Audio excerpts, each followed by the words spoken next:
if you don't feel as though that is every minute of your day, dollar out of your pocket, ounce of your talent and energy, if it's not multiplying, you're not broken. There's a better way. There's a better path. You just need to find someone who's done it before, get a copy of their blueprint, and have the fast path to success. Hello, fabulous person. Beate Chelette here, the Growth Architect. Welcome back to the Business Growth Architect Show, where we bring you cutting-edge business strategies from some of the world's most successful entrepreneurs, business transformation experts, and visionaries who want to help you to scale your impact. Look for one tangible strategy that you can take back and implement right away. And now back to our guest. And welcome back, everybody. This is Beate Chelette, the Growth Architect, and welcome to another episode of the Business Growth Architect Show. Today's guest is the awesome Kim Walsh Phillips. And Kim, spotlight on you. Go ahead and introduce yourself. Hi there. It's so great to be with you. Yeah, I help entrepreneurs scale their business, those that are used to working one-to-one, how they can finally scale their list, their audience, and most importantly, their revenue without sacrificing their time. I like that a lot. And I think we're going to talk a lot about that because you're a big fan of not wasting your time and not just getting yourself crazy busy, but having the money come in while you're doing fun things. So First question to you, Kim, when I say strategy, what does strategy mean in your business? Strategy means that the things that we're doing are on purpose with purpose versus being reactionary or being based on hope, right? When we base our business on wishing or hope, we're no different than a 3-year-old hoping for a unicorn for their birthday. Like, it's not resulting in anything that's based in fact. And I like to say that great marketing and business growth is math and not magic. So everything that we do is based in data so that we have the greatest chance of achieving our results. I like that a lot. So it's math, not magic. Yeah. That's good. So let's take this opportunity and let's talk about one of your favorite or the favorite business strategy that you use. It is to focus on one person that I want to work with and achieve success for and solve their problem and become madly in love with the person that I serve. So then I know everything about them, like what they're hoping for, what they woke up wishing for, what they're watching, what they're doing. So when I reach out to that individual, they feel like, oh my gosh, she was reading my mind. And when they come to me, they are already desiring to do something with me, and I never have to convince or cajole or persuade them. They come in wanting to work with us, and I'm able to achieve that by focusing on not a niche or an industry, but one individual that I love to serve. I like that a lot. We here at the Growth Architect, we use a technique called crawl into their heads, which sounds admittedly a little bit creepy. So how do you do that? How do you find out everything about that person that comes to you? First, it started with just making my target market who I was a few years ago. So I started from there, and I was focusing on the thought process, the desires and interests that were mine. And that worked out well. And then as I began to attract more people into my audience, I really helped to hone in. It helped to hone in on who I liked working with the most and who was having the most success inside our program. And with that, I came up with a personality profile of that individual and then started talking to that person, a real person within my group. I have him in mind every time I write something. Is this something I might send to him? And I call him Alex. And Alex is always on top of mind when I write anything. So I like to base it on an actual real person, real in life, starting with yourself and then someone you love having as a client. And it allows all of your content to seem so much more authentic. I like that. So your avatar, Alex. So have you take us through sort of the steps that you use to make Alex real in your head? So are you meditating on it? Do you extrapolate it forward? Like, what do you exactly do? Because I think that, Kim, is probably one of the biggest issues I see with everyone is that they want to tell them how they're going to fix Alex, right? And that's what they think they're selling. But that's not what we're selling. We're selling Alex what Alex needs to solve his problems.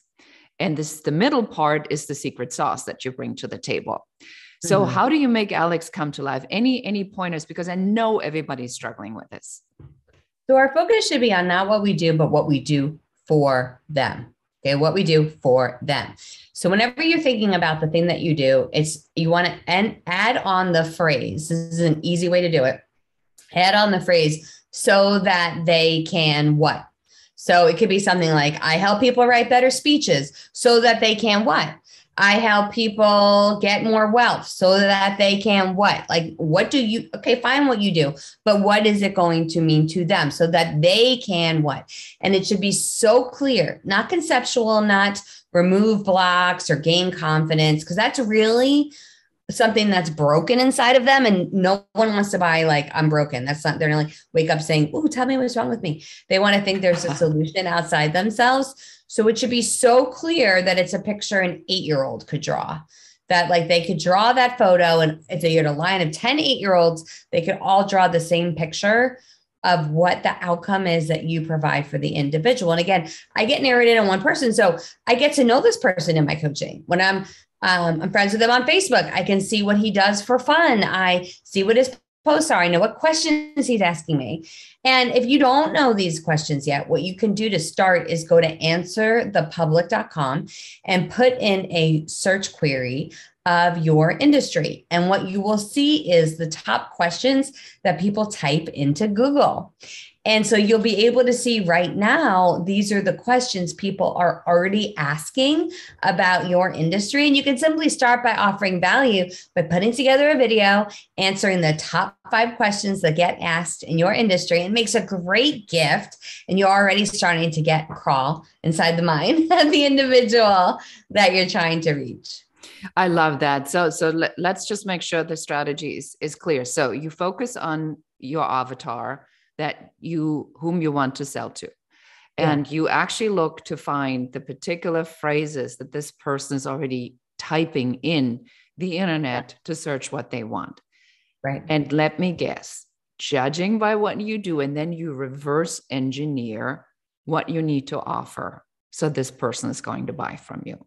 Yeah. And it's I get it so simple in all this. Yesterday, I simply sent an email to my list. This was yesterday's email that went out. And it can be as simple as this, because we're running a challenge coming up that's all about, it's called Market Domination, how to scale your business without sacrificing your time, grow your audience, build your list, and generate more sales.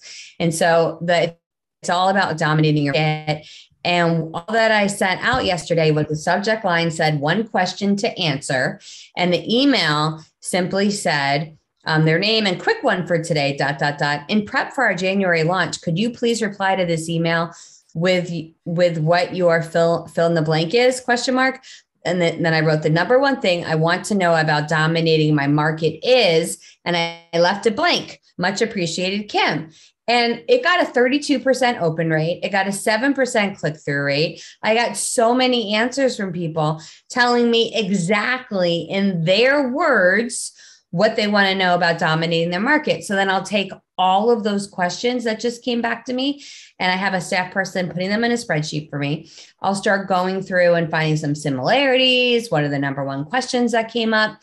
That will help me create the content for my challenge. And it also gave us a spreadsheet for my sales professional to follow up with individuals to say, oh, Joe, I saw that you had a big question about how do you generate more leads? Did you know our program that we have coming up has that in it? Oh, Barbara, I saw that you had a question about how to get your messaging to stick. Did you see so like we're able to use it for copy, for content, and for conversions, because now that individual has expressed the exact thing they want to know about, and our sales guy can follow up with them about that item. That's amazing. And so I want everybody who's listening to this to be, just have this pause of awe. Yeah. Kim just took you through this in not even 10 minutes. Yeah. Just give it, right? This is when you advance in your business, and when you get really clear what it is that you do and what works for your business and the strategy, and you find a strategy that is really powerful. This is how simple it can get. You can explain it to somebody in a couple of sentences. So bowing to you, Kim. That was absolutely amazing. So my next question to you is, and I always kind of like throw an unannounced personal question in there. Are you driven by impact or money? Impact, 100%. Yeah. That's kind of what I gather, because you wouldn't reverse engineer anything if you wouldn't. Right. And I would say even my income is driven by impact. I am income driven, but it's based on my number one driver of impact. And all of us are, everyone listening to this are. If not, there are many other ways we could go out and make money that would be a whole lot easier than what we're trying to do right now. So what you are doing right now is making an impact in the world. And I literally see how God has created income opportunities for me because of the impact I'm making, where I don't believe it works the other way around. I mean, this is as simple as when I ran my marketing agency and I felt a desire, a whisper to make more impact. I finally, when I sold it, I had at the high of that agency 32 clients. And our biggest marketing package that we sold was $16,000, which was great. Well, I have no one-on-one clients now. We just have group coaching. And last week, 3 separate individuals came to me asking for my top tier of membership, which is $35,000. They wired the money up front, okay, with no one-on-one. And at the same time, I went from 32 clients to 11,000 clients in a year. And the impact is amazing. The money is easier because I'm not having to chase after it anymore. I don't do any proposals. There are no prospect meetings. There's none of that. And you're able to serve a whole lot more people with a lot more wealth. And I could impact people in a greater way because I could hire more team to help our members. I could donate more money to charity, and I could take care of my family. Like, there is nothing like it when you go after impact, because you're really saying, I'm going to take the gifts that have been given to me to bless those that I'm supposed to be blessing. And when that happens, everything becomes easier and heck of a lot more fun. I completely concur. Was there a moment for you where this mindset piece or the spiritual piece you just mentioned, was it an event or was it a gradual transition? Like for me, it was an event, right? For me, it was like, I realized one day that I felt I was so angry all the time because things weren't going the way I wanted to go. Yeah. And then I realized that anger is really not exactly the ideal vibration to attract prosperity, right?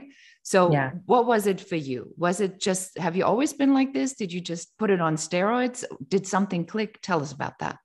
I've always had a deep faith, and I don't know where it came from, but I'm super thankful for it. I didn't grow up in a family that was faith driven. I've actually brought most of my family, my parents, my siblings, into having faith be a important part of life and part of my journey, which has been amazing. But the part that I have really struggled with is the fear. Like, I will clearly understand what I'm supposed to do, but I'll be scared and resistant to do it. The more action, it took me 10 years to sell my first company, and I'd been called to do it for that long. Now that I've done it and I've had such traumatic transformations, when I listen to the whisper, I'm much more quick to do it. And I spend intentional time listening, where before I just kind of, when it came upon me, it was fine. But now every single morning I spend intentional time in devotion and meditation and thought and prayer. And I've done that for the past 4 months. And even that short period of time, how much more peace and calm and direction and guidance and growth that I've had.